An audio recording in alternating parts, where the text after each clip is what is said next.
story goes, Hatteras founder Willis Slane and some of his fishing buddies were holed up at the Hatteras Marlin Club on a particular snotty day in May of 1959.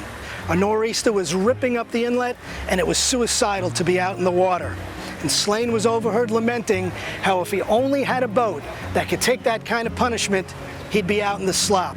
Well, with the stuff that legends are made of, Slane, never one to back down on a dare, took up the challenge from one of his compadres when it was said, "Why don't you build it?" And so he did. And that's how Willis Slane found Hatteras Yachts with a 41-foot convertible named Nitwits, an idea, plans by Jack Hargrave, and a dare from a fishing buddy. Let's go fishing, Hatteras style.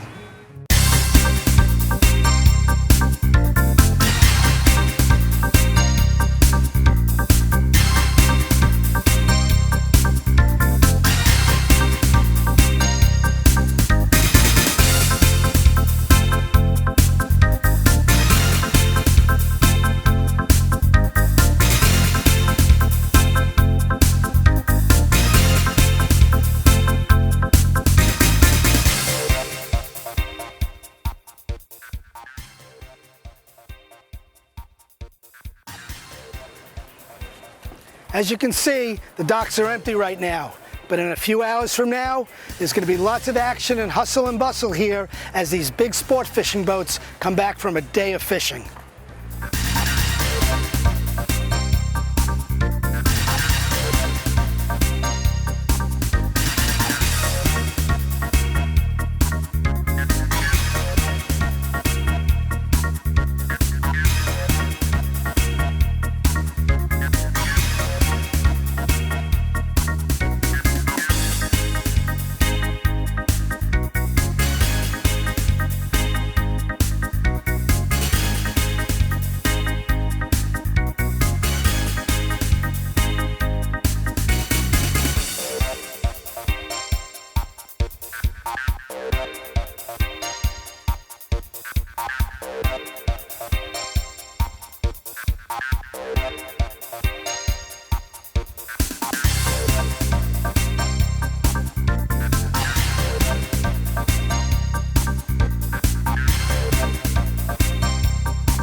My first Hatteras was a 46-foot sport fisherman.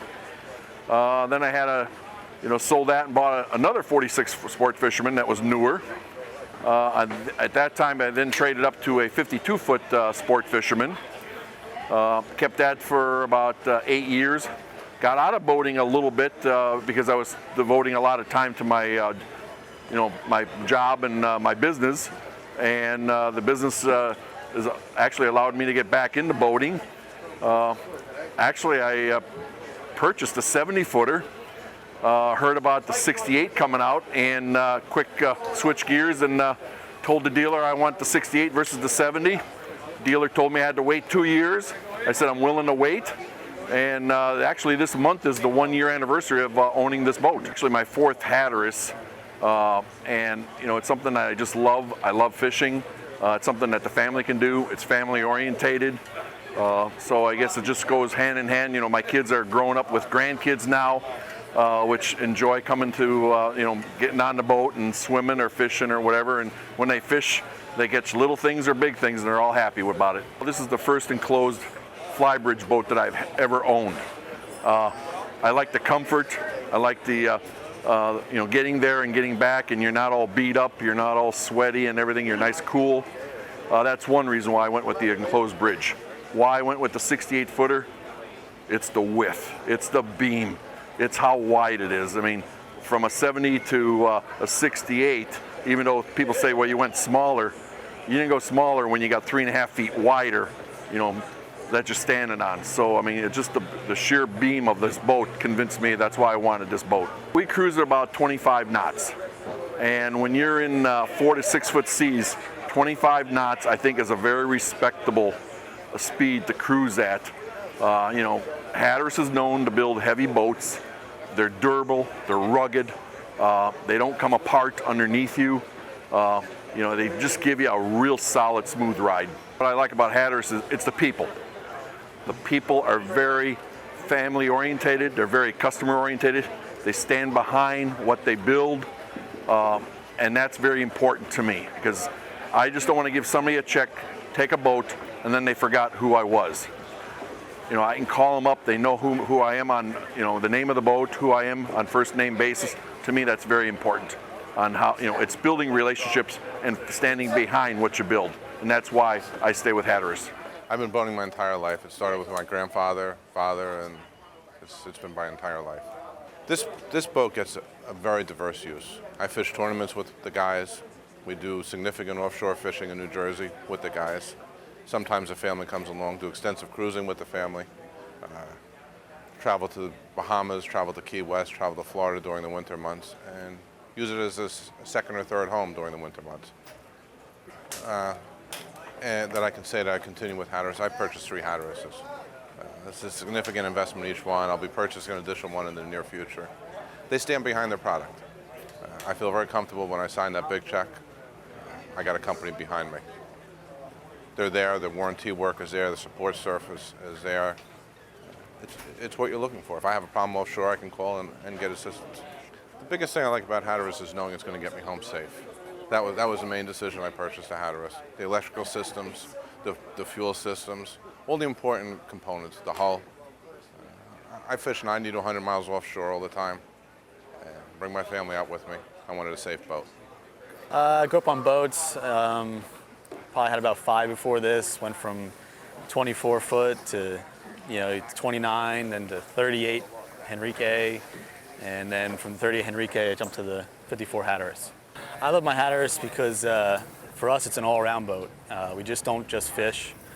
We do a lot of cruising up to the Hamptons and fireworks in New York City on 4th of July weekend. Then also we turn the switch and it becomes tournament season, and you take all the silverware out and throw all the fishing lures and fishing rods in, and we're fishing all year round. When we're not fishing in the Northeast in the canyons, and we're driving it down to Florida, Fort Lauderdale area, sail fishing, cruising down to the Keys for a weekend. For us, it's an all-around boat. I mean, we use it as much as possible.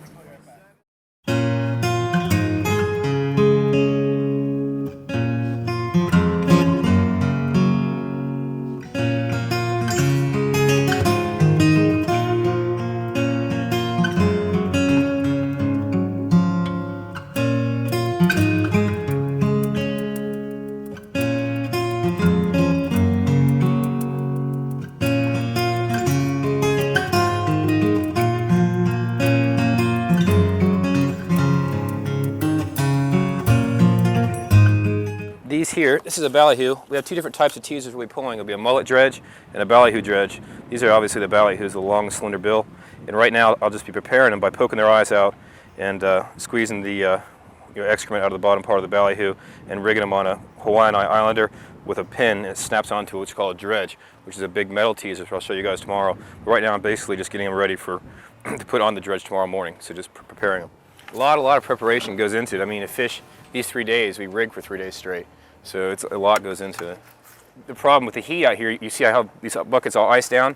You got to keep them nice and cool, because if they get hot, they'll rot and they'll blow out. They won't last very long. So you go to fish and they only last 2 hours rather than hopefully the whole 8 hours tomorrow. So you always see me icing down and keeping things cooler.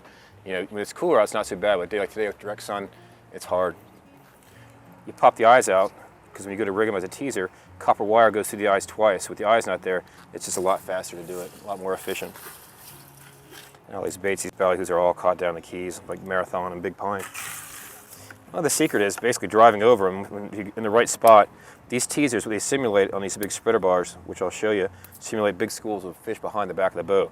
And the marlin, the white marlin, or sailfish see it, because when we fish offshore here, daily we market big piles of bait, big bait pods. We'll pull our dredges past those bait pods, and the white marlin will leave the baits at the bottom to chase ours, because ours look more wounded and a little more, ragged. So it teases him up, and hopefully he'll come off the teaser and go to which is a hook bait, which we have 4 lines in the water that have hooks in them.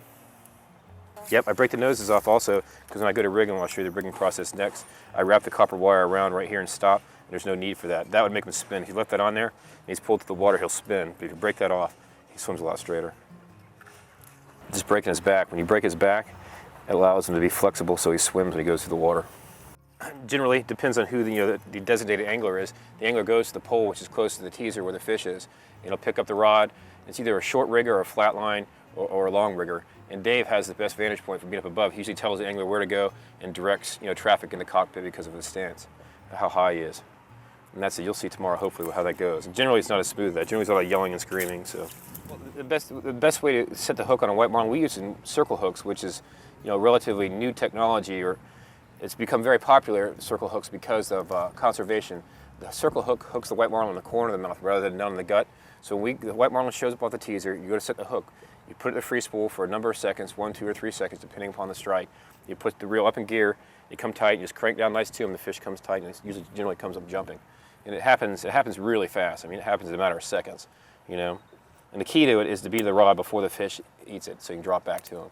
Because if you try to hook himself, generally they get off with no drop back. The conditions that white marlin prefer generally up here are bluer water. Like when we fished at the beginning of the week on Monday, we have what's called mixed water, which is partially green and partially blue. But the bluer the water, the better, generally any kind of bill fishing you're doing. Billfish, blue marlin, like the bluest water you can find, almost purple, it's so blue. And white marlin, like a little bit more of a mix, and sailfish will go either in green or blue water. But temperature also has a lot to do with it. If it's too warm, it's not good. If it's too cold, it's not good. Something in the 80s. I think the water temperature the other day was it was 83 degrees, which is very warm for up here.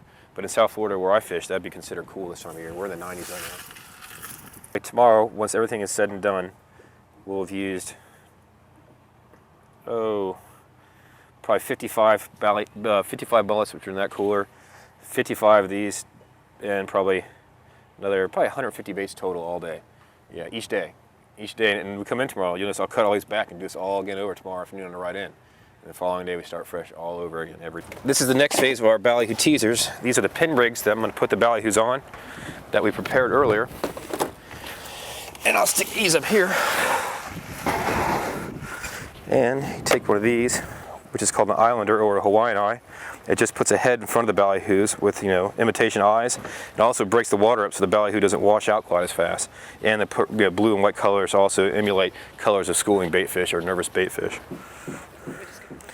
And I take that. There's a piece of wire that sticks out the bottom part right here that inserts under his gills right there. And there's a small pin you can see right there, that metal pin right there, that I'm going to drive up through his mouth. He closes his mouth so the water doesn't go in him, so he doesn't wash out. So I'm going to close his mouth so he swims straight and he doesn't wash out. Slide that up like that so you can see. I just take that, like that, over one more time, and that's basically it. And that's our teaser. That's going to emulate a school of baitfish, following behind the boat. See, some fish seem to be smarter than other fish, but generally the fish win. These are basically the same idea, just a different type of fish. These are a mullet, and I'll be taking these and hooking these onto big metal bars also to emulate a big giant school of mullets. We'll have mullets on one side and the ballyhoos on the other. It's basically the same rig, just a little more complex as far as the sewing and the stitching, but it's a mullet school rather than a ballyhoo school that'll be on the dredge teaser. I mean, I've got 110 of them in here, which I rigged all this morning. And I'll show you one a little bit different variation of that. It's just a black Islander, a black Hawaiian eye in front of the mullet also. There's the lead in front of his chin to make him swim. He's been deboned, so he swims also, so his tail flaps back and forth, so he's lifelike. And this is a big black version of that Islander.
It's about 85 degrees, the bait's all rigged up, and it looks like a good day for fishing.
The art of sport fishing requires just the right balance between captain, crew, and boat. And supplying our boat needs, the Hatteras 64 convertible. Let's have a look.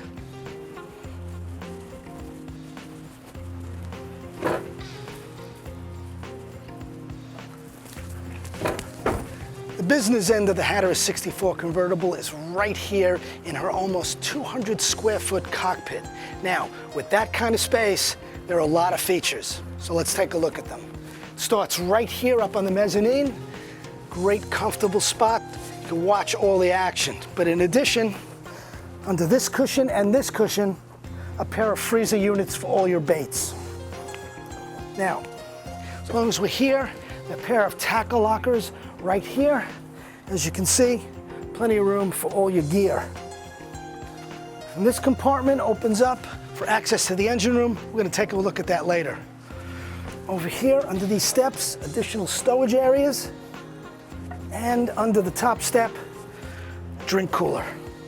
And fully to starboard, storage cabinet. There's some space up here for some gear. And right here, all your tackle drawers. This top one holds all the brooms and mop handles that we're going to use later to clean the boat up. Now, here in the deck, on the starboard side, there's a large fish box right here on the deck. And over here to port, this particular fish box has an Eskimo shaved ice maker in it. Comes in real handy, as you know. Now, again, over to starboard is a ladder to the bridge. We're going to take a look at this once the captain gets aboard. But for now, let's take a look at what the Hatteras 64 convertible offers on the inside. Entering from the cockpit, we're in the salon. You can't help but notice all the fine fit and finish to the woodwork that surrounds you here. This is veneer. There is no particle board used throughout the entire boat. This happens to be a high gloss finish. A satin finish is available. Over here to port is a very comfortable leather couch. There is stowage area beneath the cushion, and I can attest to the comfort of this couch because I slept on it. The coffee table, the lid opens and there's additional stowage underneath. Now, as we go forward here into the dinette and galley area, we have solid granite countertops. Over here in the galley area itself, 6-drawer Sub-Zero refrigerator freezer units. 4 of them are for the refrigerator, 2 are for the freezers.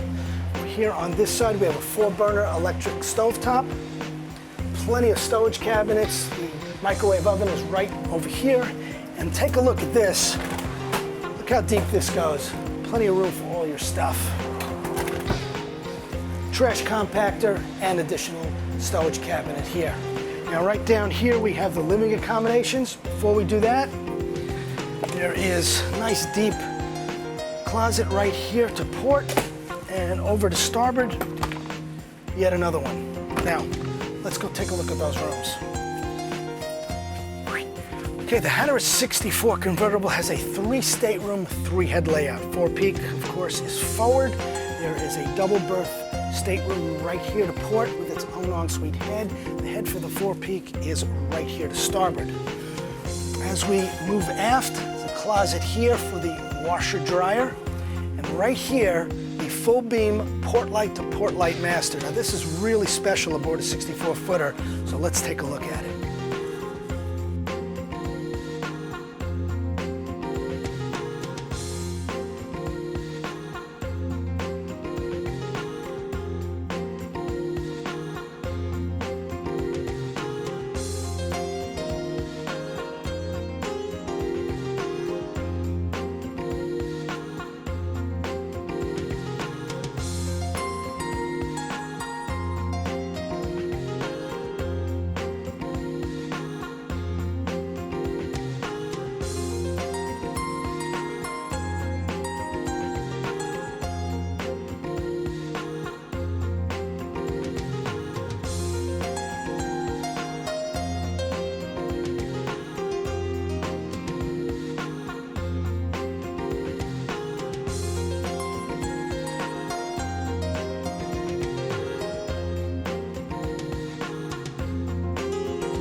Really nice feature here is the pop-up console, lets you to lower it.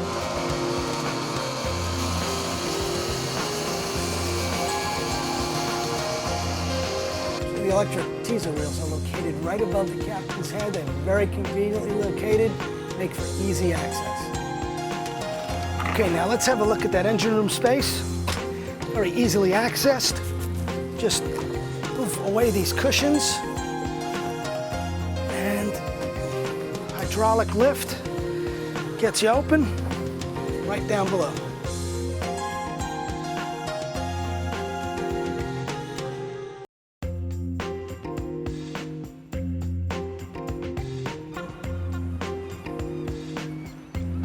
You never know what to expect when you're offshore fishing, but if there's one constant in the equation, that's boats built by Hatteras. Now this 64 convertible, a big-shouldered, powerfully built, sturdy battle wagon that'll get you and your crew there and back in safety and comfort. Hatteras style. And part of that style for me is getting her cleaned up right now. Oh, and by the way, remember that story about Willis Slane and his first 41-foot Hatteras convertible, the Nitwits? Well, I'm happy to report she's still going strong and shows no signs of giving up. Now, as soon as I'm done here, getting her cleaned up, it's off to the airport, down to the Bahamas. I'll see you aboard a Hatteras 80-foot motor yacht.